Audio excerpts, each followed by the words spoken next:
Good morning all of you. आज जो है आपको बिलियन चैप्टर का अगला लेक्चर बताया जाएगा। अभी तक आपने बिलियन में राउल्ट के नियम के बारे में पढ़ लिए, धनात्मक और ऋणात्मक विचलन में क्या अंतर है उसके बारे में आप पढ़ लिए। आज जो है एक नया टॉपिक शुरू करेंगे अणुसंख्यक गुणधर्म के बारे में। अणुसंख्यक गुणधर्म के बारे में आप जानेंगे और उससे आणविक द्रव्यमान की गणना कैसे की जाती है इसको समझाया जाएगा। ठीक है, तो आप देखें, हम जानते हैं कि जब एक अवाष्पशील विलेय, ठीक है, विलेय विलायक क्या होता है इसको आप बताया गया है। ठीक है, साधारण रूप से जिसकी मात्रा कम होती है उसको विलेय कहते हैं और जिसकी मात्रा अधिक होती है उसको विलायक कहते हैं, और दोनों को मिलाने से जो तैयार होता है उसको विलयन कहते हैं। ठीक है, पिछले लेक्चर में आपने जाना कि जब एक अवाष्पशील विलेय को विलायक में डाला जाता है, ठीक है, जब अवाष्पशील विलेय को विलायक में डाला जाता है तो विलयन का वाष्प दाब घट जाता है। ठीक है, तो जब किसी अवाष्पशील विलेय को विलायक में मिलाते हैं तो विलयन का वाष्प दाब घट जाता है। ठीक, विलयन के कई गुण जो हैं वाष्प दाब के अवनमन से संबंधित हैं। विलयन के कई गुण जो है वाष्प दाब के अवनमन से संबंधित हैं। कौन कौन से गुण हैं?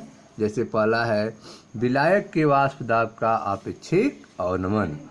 जो विलायक के वाष्प दाब में कमी हो रही है, ठीक है, वह जो है।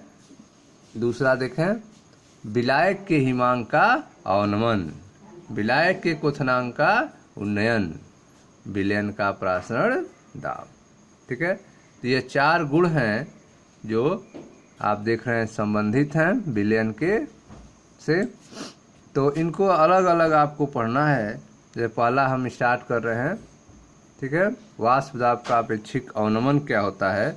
तो उससे जानने से पहले अणुसंख्यक गुणधर्म क्या होता है इसके बारे में समझें।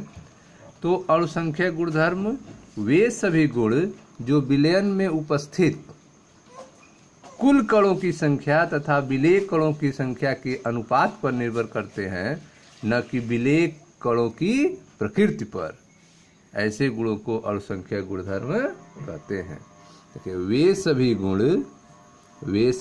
गुण जो विलयन में उपस्थित कुल कणों की संख्या तथा विलेय के कणों की संख्या के अनुपात पर निर्भर करते हैं, उन्हें अणुसंख्यक गुणधर्म कहते हैं। निर्भर किस पर नहीं करेंगे? जो, ठीक है, जो न कि विलेय कणों की प्रकृति पर। वह विलेय कणों की प्रकृति पर नहीं निर्भर करेंगे, वह केवल कणों की संख्या पर निर्भर करेंगे। ठीक है, कुल कणों की संख्या तथा विलयन में उपस्थित कुल कणों की संख्या तथा विलेय के कणों की संख्या के अनुपात पर निर्भर करते हैं, न कि विलेय कणों की प्रकृति पर। ऐसे गुण को क्या कहेंगे? अणुसंख्यक गुणधर्म कहते हैं। ठीक है, अब आइए देखते हैं पहला अणुसंख्यक गुणधर्म के बारे में। वाष्प दाब का आपेक्षिक अवनमन। वाष्प दाब का आपेक्षिक अवनमन क्या होता है? तो यह भी एक अणुसंख्यक गुणधर्म है जो अणुओं की संख्या पर निर्भर करता है। तो आप देखें, राउल्ट ने सिद्ध किया कि वाष्प दाब का अवनमन केवल विलेय कणों के सांद्रण पर निर्भर करता है, उनकी प्रकृति पर नहीं। तो वैज्ञानिक राउल्ट ने यह सिद्ध किया है कि वाष्प दाब में जो कमी हो रही है, वाष्प दाब का जो अवनमन हो रहा है, वह केवल विलेय कणों के सांद्रण पर निर्भर करता है। वह केवल विलेय कणों के सांद्रण पर निर्भर करता है, उसकी प्रकृति पर नहीं। ठीक है, अब देखें राउल्ट के नियम से आप जानते हैं, हम जानते हैं कि विलयन का वाष्प दाब क्या होता है। तो विलयन का वाष्प दाब बराबर विलायक का वाष्प दाब शुद्ध अवस्था में इंटू विलायक का मोल प्रभाज। विलयन का वाष्प दाब बराबर विलायक के वाष्प दाब कब? शुद्ध अवस्था में, आगुणे विलायक का मोल अंश, अर्थात P1 बराबर P1 not into x1, P1 बराबर P1 नॉट इंटू x1, जहाँ P1 क्या है? विलयन का वाष्प दाब है, P1 नॉट क्या है? विलायक का वाष्प दाब शुद्ध अवस्था में, x1 क्या है? विलायक का मोल प्रभाज है। ठीक है, अब आप देखें, विलायक के वाष्प दाब में अवनमन विलायक के वाष्प दाब में कितना अवनमन हुआ है, कितना कमी हुआ है, ठीक है, तो उसको लिखेंगे डेल्टा P1 से। तो डेल्टा P1 बराबर विलायक का वाष्प दाब माइनस विलयन का वाष्प दाब, विलायक का वाष्प दाब माइनस विलयन का वाष्प दाब। विलायक का वाष्प दाब किस अवस्था में? शुद्ध अवस्था में। तो कैसे लिखेंगे? P1 नॉट से। तो विलायक के वाष्प दाब में अवनमन डेल्टा P1 बराबर P1 not minus P1, delta P1 बराबर P1 नॉट माइनस P1। ये क्या है? विलायक का वाष्प दाब में अवनमन है, ठीक है।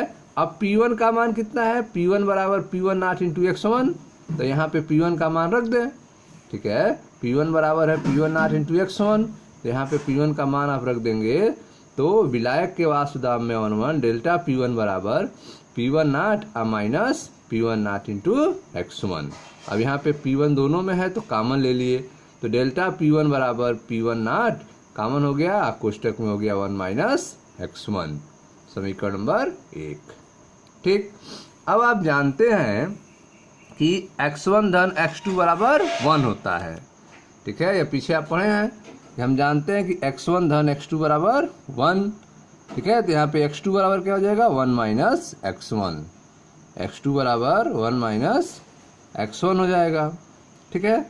अतः डेल्टा P1 बराबर P1 नॉट इंटू x2, ठीक है, क्योंकि 1 माइनस x1 बराबर किसके है? x2 के। तो इस क्वेश्चन समीकरण नंबर 1 में 1 माइनस x1 आया है, तो 1 माइनस x1 की जगह क्या लिख सकते हैं? x2 लिख सकते हैं। तो हो जाएगा डेल्टा P1 बराबर P1 नॉट इंटू x2, समीकरण नंबर 2, ठीक है।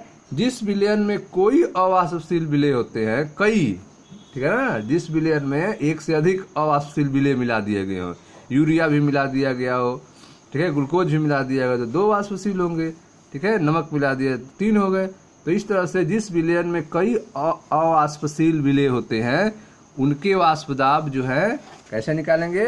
उनके वाष्प दाब विभिन्न विलयों के मोल अंश के योग पर निर्भर करता है, ठीक है।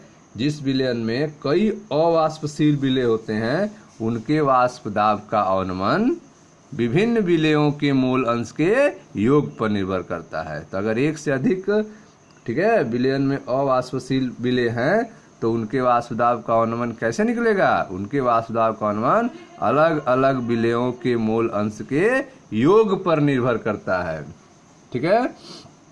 अब आप देखें समीकरण 2 को निम्न प्रकार भी लिख सकते हैं, ठीक है। डेल्टा P1 बराबर P1 नॉट इंटू x2, ये समीकरण 2 था आपका, ठीक है। अब इसको नीचे ला दें तो delta P1 upon P1 not बराबर x2, ठीक है। अब डेल्टा P1 बराबर क्या होता है? P1 नॉट माइनस P1 होता है, तो P1 not minus P1 upon P1 not बराबर x2, समीकरण नंबर 3। अब यहाँ पे देखें, यह जो P1 नॉट माइनस P1 जो है अपान P1 नॉट है, ठीक है, इसको कहते हैं वाष्प दाब में कमी, वाष्प दाब में आपेक्षिक कमी, ठीक है, वाष्प दाब में आपेक्षिक अवनमन कहते हैं इसको, ठीक है। P1 नॉट माइनस P1 को वाष्प दाब में अवनमन कहते हैं, कमी कहते हैं, लेकिन जब इसमें P1 नॉट का भी भाग दे देते हैं तो यह आपेक्षिक कमी हो जाता है। तो P1 not minus P1 upon P1 not, इसको क्या कहेंगे? वाष्प दाब का आपेक्षिक अवनमन कहते हैं। x2 क्या है? विलय का मोल अंश है, ठीक है। तो वाष्प दाब का आपेक्षिक अवनमन किसके बराबर है? विलय के मोल अंश के बराबर होता है, ठीक है। तो P1 not minus P1 upon P1 not बराबर x2, जहाँ P1 not minus P1 upon P1 not क्या है? वाष्प दाब का आपेक्षिक अवनमन कहते हैं, और x2 को विलय का मोल अंश कहते हैं। अर्थात वाष्प दाब का आपेक्षिक अवनमन विलय के मोल अंश के बराबर होता है, ठीक है। अब आप देखो समीकरण 3 को इस प्रकार भी लिख सकते हैं, ठीक है। P1 not minus P1 upon P1 not बराबर x2, ठीक है, विलय का मोल अंश, ठीक है। तो विलय के मोलों की संख्या बटे कुल मोलों की संख्या, तो विलय के मोलों की संख्या N2 अपान कुल मोलों की संख्या N1 धन N2। तो x2 की जगह क्या लिख दिए? N2 अपान N1 धन N2, ठीक है, ये हो गया। अब यहाँ N1 और N2, यहाँ N1 और N2 विलयन में उपस्थित विलायक और विलेय के मोलों की संख्या है। N1 N2 क्या है? विलायक और विलेय के मोलों की संख्या है। ठीक है, तनु विलयन के लिए, ठीक है, तनु विलयन के लिए N2 का मान क्या होगा? बहुत कम होगा। तनु विलयन के लिए N2 का मान बहुत कम होगा। N2 लेस देन N1, ठीक है, N2 लेस देन N1 किसके लिए होगा? तनु विलयन के लिए। अगर विलयन जो है बहुत ज़्यादा डाइल्यूट है तो उसमें क्या होगा? N2 का मान कम होगा और N1 का मान अधिक होगा। ठीक है, तो तनु विलयन के लिए N2 लेस देन N1 अर्थात विलेय के मोलों की संख्या विलायक के मोलों की संख्या की तुलना में काफ़ी कम है। विलेय के मोलों की संख्या विलायक के मोलों की संख्या की तुलना में क्या है? काफ़ी कम है। अब ध्यान से देखें तो आपने देखा कि N2 क्या है? N2 लेस देन N1 है अर्थात विलेय के मोलों की संख्या विलायक के मोलों की संख्या की तुलना में काफ़ी कम है। ठीक है, अतः N2 का मान जो है जब काफ़ी कम है तो उसको आप हर में से निकाल सकते हैं, हटा सकते हैं। तो अगर हर में से N2 को हटा देंगे, ठीक है, यहाँ पर N2 को हटा देंगे तो समीकरण क्या हो जाएगा? P1 not minus P1 upon P1 not बराबर N2 बटा N1 नॉट। ठीक है, N2 बराबर N2 बटा N1 नॉट लिख सकते हैं क्योंकि आपने N2 को हटा दिया है। ठीक है, ये हो गया समीकरण नंबर 4। आगे देखें, P1 not minus P1 upon P1 not बराबर, ठीक है, और N2 क्या है? मोलों की संख्या, वेट बाई मॉलिक्यूलर वेट, तो W2, ठीक है, अपान M1, ठीक है, M2 दूसरे वाले के लिए है तो 2 लिखेंगे, तो W2 बटा M2 और 1 वाले के लिए 1 लिखेंगे, W1 अपान M1, तो M1 ऊपर चला जाएगा। तो इस तरह हो गया आपका समीकरण P1 not minus P1 upon P1 not बराबर W2 अपान W1 इंटू M1 अपान M2। यहाँ W1 और W2 तथा M1 और M2 विलायक और विलेय की क्या है? मोलों की संख्या है और क्या है? भार है। ठीक है, M क्या है? मोलर द्रव्यमान है। अब आगे देखो, समीकरण 5 में उपस्थित अन्य सभी मात्राएं ज्ञात होने पर विलेय के मोलर द्रव्यमान M2 की गणना किया जा सकता है। अगर समीकरण में आपकी सभी चीज़ें ज्ञात हों तो ठीक है, तो M2 की गणना कर सकते हैं आप, मोलर द्रव्यमान आप निकाल सकते हैं।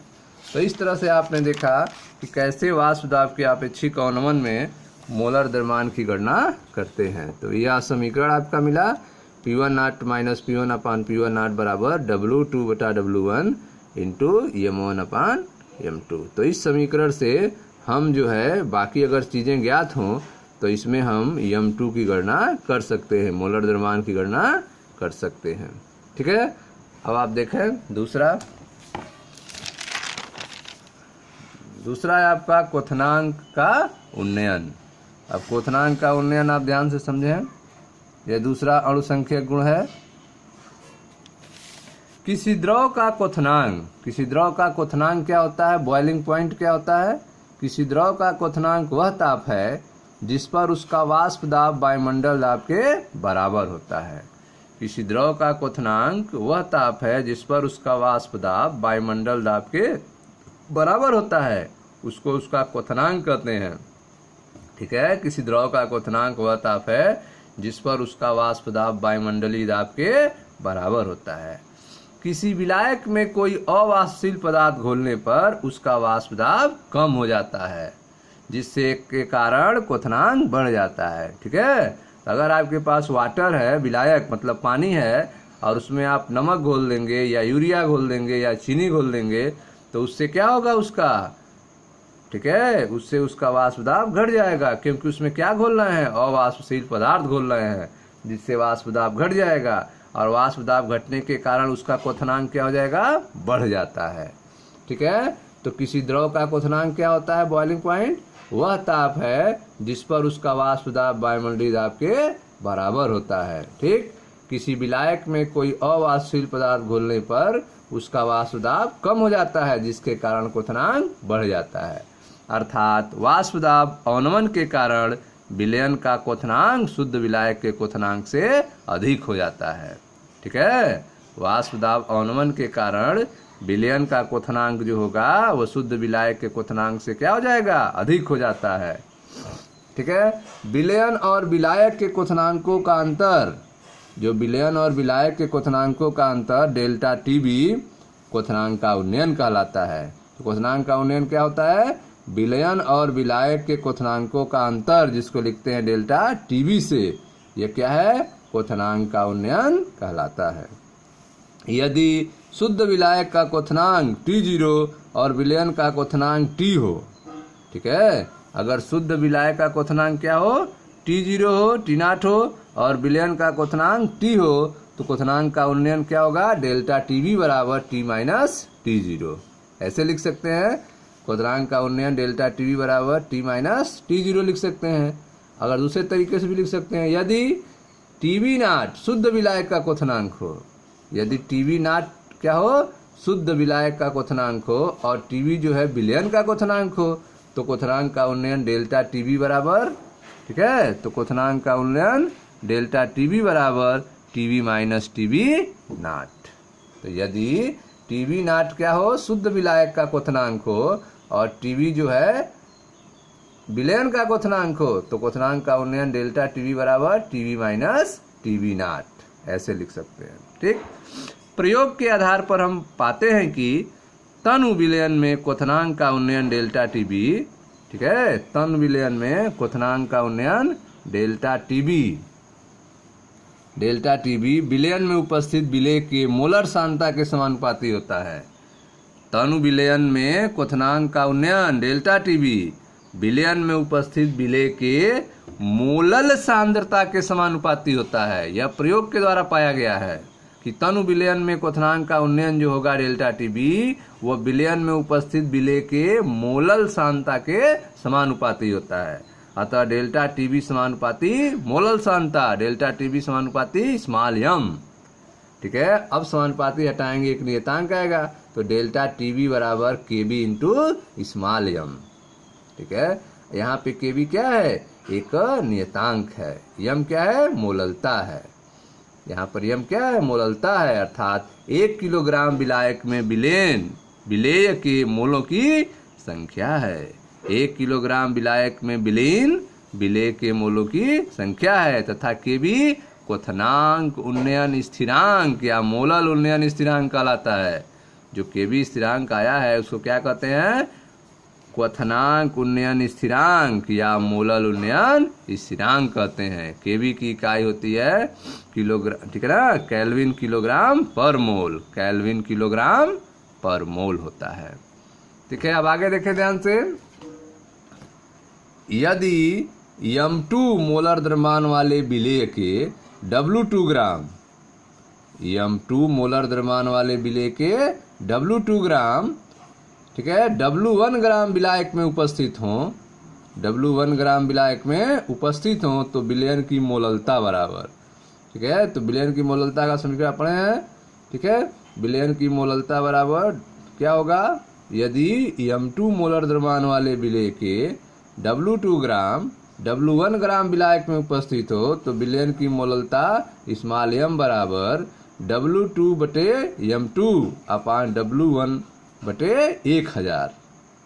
ठीक है, या इसको ऐसे लिख सकते हैं, मोललता स्मॉल एम बराबर W2 गुणे 1000 अपान W1 गुणे M2। ठीक है, समीकरण 2। अब इस यम का मान जो है आप रखें समीकरण में, समीकरण 2 में यम का मान समीकरण 2 से ये जो यम का मान है या समीकरण 1 में रखने पर, समीकरण 1 क्या है, डेल्टा टीवी बराबर केबी इंटू स्मॉल एम। ये स्मॉल एम का मान यहाँ रखें, यह हो जाएगा डेल्टा टीबी बराबर केबी इंटू W2 गुणे 1000 अपान W1 इंटू M2। अब आप M2 निकालें तो M2 बराबर, ठीक है, तो M2 बराबर हो जाएगा W2 इंटू केबी, ठीक है, इंटू 1000 अपान delta TB into W1। M2 बराबर क्या हो जाएगा, W2 गुणे केबी गुणे 1000 अपान डेल्टा टीबी इंटू W1, समीकरण 3। अतः विलेय का मोलर द्रव्यमान M2 का मान निकालने के लिए, विलेय का मोलर द्रव्यमान M2 का मान निकालने के लिए उस विलेय की एक ज्ञात मात्रा को ऐसे विलायक की ज्ञात मात्रा में विलीन करके डेल्टा टीवी का मान प्रयोग द्वारा प्राप्त किया जाता है, जिसके लिए केवी का मान ज्ञात हो। ठीक है ना। तो ऐसे विलायक को यूज करते हैं जिसके लिए केवी का मान ज्ञात हो और डेल्टा टीवी का मान प्रयोग द्वारा ज्ञात करते हैं। उसके बाद जो है विलेय के मोलर द्रव्यमान m2 की गणना करते हैं। ठीक है। अब समीकरण देख लीजिए, ग्राफ इसका ध्यान से देखें। यह वाष्प दाब और ताप के बीच ग्राफ खींचा गया है। ठीक है, वाष्प दाब जो है और ताप के बीच में ग्राफ खींचा गया है। ठीक है, तो इस ग्राफ में आप देख रहे हैं यह दिखाया गया है, यह विलायक के लिए है और यह ग्राफ विलयन के लिए है। तो विलायक का आप देखें, विलायक का क्वथनांक एक वायुमंडल दाब पे है सब, विलायक का क्वथनांक यहाँ पे दिखाया गया है और यह जो ग्राफ है इसके लिए जो है यह विलयन का क्वथनांक। ठीक है, तो इसमें क्वथनांक क्या हो गया है, विलयन का बढ़ गया है। ठीक है, विलायक का क्वथनांक यहीं पे है, विलायक का क्वथनांक यहाँ पे टीबी नॉट है, विलायक का क्वथनांक है टीबी नॉट, लेकिन विलयन का क्वथनांक बढ़ गया है जो है टीबी। ठीक है, विलयन क्वथनांक कितना है, टीबी है। आज दोनों का डिफरेंस क्या है, डेल्टा टीबी है, दोनों का डिफरेंस डेल्टा टीबी है, जिसको इस ग्राफ में दिखाया गया है। ठीक है, तो आप देख रहे, ठीक है, तो इस तरह से आपने ग्राफ देखा। विलयन का वाष्प दाब वक्र शुद्ध जल के वाष्प दाब वक्र के नीचे है। विलयन का वाष्प दाब वक्र जो है, ठीक है, वह शुद्ध जल के वाष्प दाब वक्र के नीचे है। ठीक है, आरेख यह दर्शाता है कि डेल्टा टीबी, ठीक है, विलयन में विलायक के क्वथनांक का उन्नयन है। डेल्टा टीबी क्या है, विलयन में विलायक के क्वथनांक का उन्नयन है। ठीक है, तो इस ग्राफ से आप देख रहे हैं कि इसमें क्या हो रहा है, उन्नयन हो रहा है। तो इस तरह से आप जो है दो चीजों के बारे में पढ़ लिए हैं, जो क्वथनांक का उन्नयन के बारे में आपने देखा, क्वथनांक का उन्नयन आप पढ़ लिए, और पहला आपने पढ़ा अणुसंख्यक गुण में वाष्प दाब का आपेक्षिक अवनमन। तो वाष्प दाब का आपेक्षिक अवनमन, क्वथनांक का उन्नयन, यह दो अणुसंख्यक गुण पढ़ लिए। अब तीसरा आपका अणुसंख्यक गुण है हिमांक का अवनमन, हिमांक का अवनमन। ठीक है, तो आप जानते हैं कि अगर जल को लिया जाए, जल एक विलायक के रूप में यूज करते हैं, तो उसका हिमांक कितना होता है, 0 डिग्री सेल्सियस पर वह जमने लगता है। ठीक है, 0 डिग्री सेल्सियस पर जमने लगता है। लेकिन अगर उसमें कोई अवाष्पशील पदार्थ मिला देंगे तो वह और कम डिग्री सेल्सियस पर जमेगा, माइनस में चला जाएगा जमने के लिए। ठीक है ना। देखो, जब किसी विलायक को ठंडा किया जाता है, ठीक है, जैसे वाटर ही ले लिया जाए, जब किसी विलायक को ठंडा किया जाता है तब वह किसी ताप पर जम जाता है। इस ताप को हिमांक या जमना कहते हैं। किसी भी विलायक को आप ठंडा करेंगे तो वह किसी ताप पर जम जाएगा और उस ताप को क्या कहेंगे, हिमांक या जमना कहेंगे। किसी द्रव का हिमांक वह ताप है जिस पर द्रव का वाष्प दाब उसके ठोस अवस्था के वाष्प दाब के बराबर होता है। किसी द्रव का हिमांक वह ताप है जिस पर द्रव का वाष्प दाब उसकी ठोस अवस्था के वाष्प दाब के बराबर होता है। ठीक है, आगे देखें, किसी विलायक में कोई अवाष्पशील पदार्थ घोलने पर उसका वाष्प दाब कम हो जाता है। किसी विलायक में अवाष्पशील पदार्थ घोलेंगे तो वाष्प दाब कम हो जाएगा, जिसके परिणाम स्वरूप हिमांक कम हो जाता है। तो हिमांक क्या हो जाएगा, कम हो जाएगा, अर्थात वाष्प दाब अवनमन के कारण विलयन का हिमांक शुद्ध विलायक के हिमांक से कम होता है। ठीक है, वाष्प दाब के अवनमन के कारण विलयन का हिमांक क्या होगा, शुद्ध विलायक के हिमांक से कम हो जाएगा।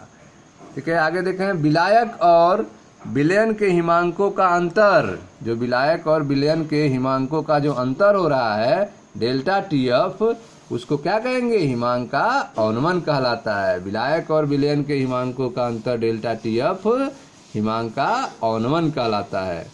माना डेल्टा टीएफ नॉट शुद्ध विलायक का हिमांक बिंदु है और उसमें अवाष्पशील पदार्थ, ठीक है, अवाष्पशील विलेय घुला है, तब उसका हिमांक बिंदु टीएफ है।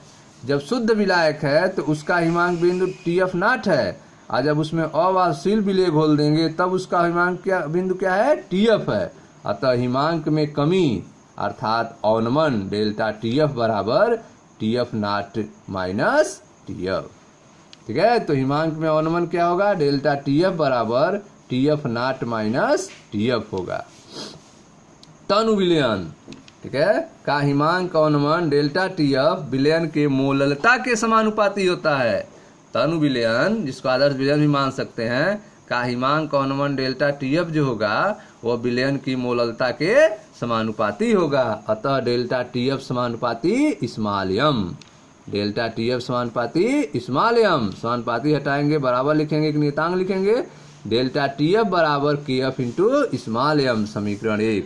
डेल्टा टी एफ बराबर के एफ इंटू स्मॉल एम, समीकरण नंबर 1। अब यहाँ पे जो के एफ आया है वह क्या है, समानुपाती स्थिरांक है। के एफ क्या है, समानुपाती स्थिरांक है, जो विलायक की प्रकृति पर निर्भर करता है, जो विलायक की प्रकृति पर निर्भर करता है। इसको हिमांक अवनमन स्थिरांक या मोलल अवनमन स्थिरांक या क्रायोस्कोपिक स्थिरांक कहते हैं। ठीक है, के एफ को क्या कहते हैं, के एफ एक समानुपाती स्थिरांक है जो विलायक की प्रकृति पर निर्भर करता है। इसको हिमांक अवनमन स्थिरांक, मोलल अवनमन स्थिरांक या क्रायोस्कोपिक स्थिरांक कहते हैं। के एफ की इकाई, ठीक है, के एफ की इकाई क्या होती है, किलोग्राम, ठीक है, केल्विन किलोग्राम पर मोल है, केल्विन किलोग्राम पर मोल है। ठीक है, आगे देखें, यदि W2 ग्राम विलेय, यदि W2 ग्राम विलेय, W2 ग्राम विलेय जिसका मोलर द्रव्यमान M2 है, को W1 विलायक में उपस्थित विलायक के हिमांक में डेल्टा टी एफ अवनमन कर दे तो विलेय की मोललता समीकरण को कैसे लिखेंगे। यदि W2 ग्राम विलेय जिसका मोलर द्रव्यमान M2 है, ठीक है, कि W1 ग्राम विलायक में उपस्थिति विलायक के हिमांक में डेल्टा टी एफ अवनमन कर दे तो विलेय की मोललता समीकरण स्मॉल एम बराबर, विलेय की मोललता समीकरण स्मॉल एम बराबर W2 बटा M2 बटे W1 बटा 1000। ठीक है, यह मोललता का समीकरण हो गया, W2 अपान M2 बटे W1 बटा 1000। मोललता का यह मान समीकरण 1 में रखने पर, तो समीकरण 1 आपका था डेल्टा टी एफ बराबर के एफ इंटू एम, तो एम के स्थान रखें, तो डेल्टा टी एफ बराबर के एफ इंटू एम का मान W2 अपान M2 अपान W1 अपान 1000। ठीक है, तो यह हो जाएगा आपका डेल्टा टी एफ बराबर के एफ इंटू W2 इंटू 1000 अपान M2 गुणे W1। ठीक है, तो यह हो गया डेल्टा टी एफ बराबर के एफ इंटू W2 गुणे 1000 अपान M2 गुणे W1। तो आपको M2 का मान निकालना है, तो M2 बराबर के एफ इंटू W2 गुणे 1000 अपान delta T F into W1, समीकरण 3। अतः विलेय का मोलर द्रव्यमान निकालने के लिए हमें W1 W2 delta T F के साथ मोलल अवनमन स्थिरांक के एफ का मान भी ज्ञात होना चाहिए। ठीक है, तो इस तरीके से विलेय का मोलर द्रव्यमान की गणना किया जा सकता है, M2 का मान निकाला जा सकता है हिमांक के अवनमन की मदद से। समीकरण क्या है, M2 बराबर के एफ इंटू W2 गुणे 1000 अपान delta T F into W1। इसके लिए आपको किसका मान चाहिए, इसके लिए हमें W1 W2 और डेल्टा टी एफ के साथ साथ मोलल अवनमन स्थिरांक के एफ का मान भी ज्ञात होना चाहिए। ठीक है, के एफ और के बी के मान जो विलायक के प्रकृति पर निर्भर करते हैं, के एफ और के बी का मान किस पर निर्भर करते हैं, विलायक के प्रकृति पर निर्भर करते हैं। तो के एफ का मान कैसे लिख सकते हैं, के एफ बराबर ठीक है कैपिटल R गुणे M1 into T F square upon 1000 गुणे डेल्टा एच गलन के लिए। ठीक है, के बी बराबर कैपिटल R गुणे M1 into T B square upon 1000 गुणे डेल्टा एच वाष्पन के लिए। ठीक है, जहाँ पर R गैस नियतांक है, जहाँ R और M1 क्रमशः गैस स्थिरांक और विलायक का मोलर द्रव्यमान है, तथा TF, ठीक है, तथा TF और TB, ठीक है, के केल्विन में शुद्ध विलायक के क्रमशः हिमांक और क्वथनांक हैं। TF क्या है, हिमांक है, फ्रीजिंग टेम्परेचर है, TB क्या है, बॉइलिंग टेम्परेचर है, किसमें, केल्विन में, किसके लिए, शुद्ध विलायक के लिए। तो जहां R कैपिटल R और M1 क्रमशः गैस स्थिरांक और विलायक का मोलर द्रव्यमान है तथा TF तथा TB केल्विन में शुद्ध विलायक के क्रमशः हिमांक और क्वथनांक हैं। ठीक है, इसी प्रकार डेल्टा H जो है तथा डेल्टा H गलन तथा डेल्टा H वाष्पन, यह क्या है? यह विलायक के गलन और वाष्पन एंथैल्पी में परिवर्तन है। विलायक के गलन और वाष्पन एंथैल्पी में परिवर्तन है। तो इस तरह से KF और KB का मान निकालते हैं। KF और KB निकालने का क्या फार्मूला है? KF बराबर R गुणे M1 into TF square upon 1000 गुणे डेल्टा H। ठीक है, किसके लिए? गलन के लिए, गलन एंथैल्पी। और KB बराबर R गुणे M1 into TB square upon 1000 गुणे डेल्टा H। यह डेल्टा H वाष्पन के लिए, वाष्पन एंथैल्पी है। तो अगर KF KB का मान ज्ञात हो जाए, ठीक है, W1 W2 का मान ज्ञात हो जाए, तो इसकी मदद से जो है डेल्टा TF का मान ज्ञात हो तो हम जो है M2 का मान ज्ञात कर सकते हैं। तो आगे देखें इसमें इसका ग्राफ। इस ग्राफ में आप देखें विलयन में, ठीक है, यह है विलयन में विलायक के हिमांक का अवनमन को दर्शाने वाला ग्राफ। यह वाष्प दाब है और इधर ताप है।